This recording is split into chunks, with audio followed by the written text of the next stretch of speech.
नमस्कार सभी को। आज के वीडियो में हम सेकंड टॉपिक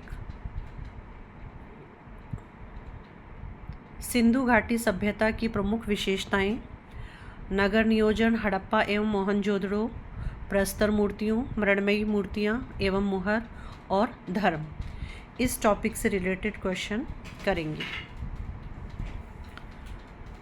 सिंधु सभ्यता की सर्वमान्य तिथि कौन सी मानी गई है? 2350 ईसा पूर्व से 1750 ईसा पूर्व रेडियो कार्बन C14 विश्लेषण पद्धति के द्वारा सिंधु सभ्यता की सर्वमान्य तिथि मानी गई है। नेक्स्ट क्वेश्चन है, सिंधु सभ्यता की खोज किसने की? राय बहादुर दयाराम साहनी ने। सिंधु सभ्यता थी एक नगरीय सभ्यता। सिंधु घाटी सभ्यता की खोज सर्वप्रथम किस पुरा स्थल से हुई? हड़प्पा से। हड़प्पा सभ्यता में भूमिगत जल निकास प्रणाली क्या है? यह प्रत्येक आवास को सड़क की नालियों से जोड़ती थी जो पत्थर या ईंटों द्वारा संरक्षित थी।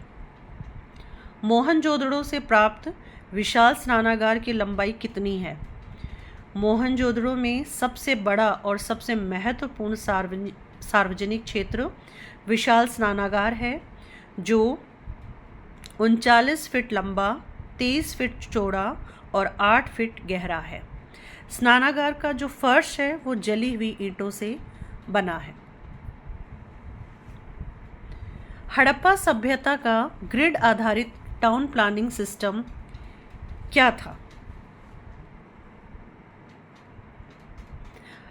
हड़प्पा सभ्यता द्वारा उपयोग की जाने वाली ग्रिड आधारित टाउन प्लानिंग प्रणाली इसकी गलियों के व्यवहारिक रूप से समकोण चौराहों के लिए उल्लेखनीय थी, जिसने शहर को कई आयताकार ब्लॉकों में विभाजित किया था।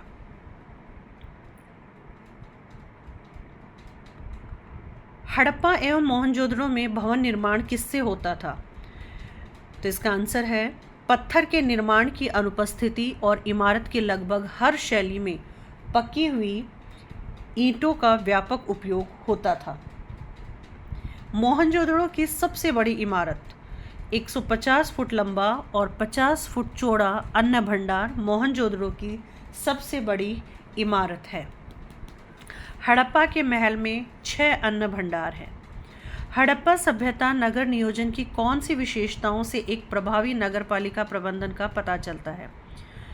सुव्यवस्थित जल निकास प्रणाली, ग्रिड आधारित सड़क प्रणाली, सड़कों पर कचरा पात्र की मौजूदगी और घरों में स्नानागार। सैंधवकालीन प्रस्तर मूर्तियों में किसका इस्तेमाल किया गया है? अल्बस्टर, सेलखड़ी, चूना पत्थर, बलुआ पत्थर, स्लेटी पत्थर। हड़प्पा और मोहनजोदड़ो से कितनी प्रस्तर मूर्तियां प्राप्त हुई हैं? मोहनजोदड़ो से 12 मूर्तियां और हड़प्पा से 3 प्रस्तर की मूर्तियां प्राप्त हुई हैं। सैलखड़ी से बनी लगभग 19 सेंटीमीटर लंबी खंडित प्रस्तर की पुरुष मूर्ति कहाँ से प्राप्त हुई है? मोहनजोदड़ो से। सिंधु सभ्यता के किस स्थल से मानव मूर्तियों के अतिरिक्त पत्थर की बनी हुई कतिपय पशु मूर्तियां भी मिली हैं? मोहनजोदड़ो से। सिंधु घाटी सभ्यता में कबंध मूर्तियां, जिसका मतलब होता है सिर रहित, कहाँ से मिली हैं?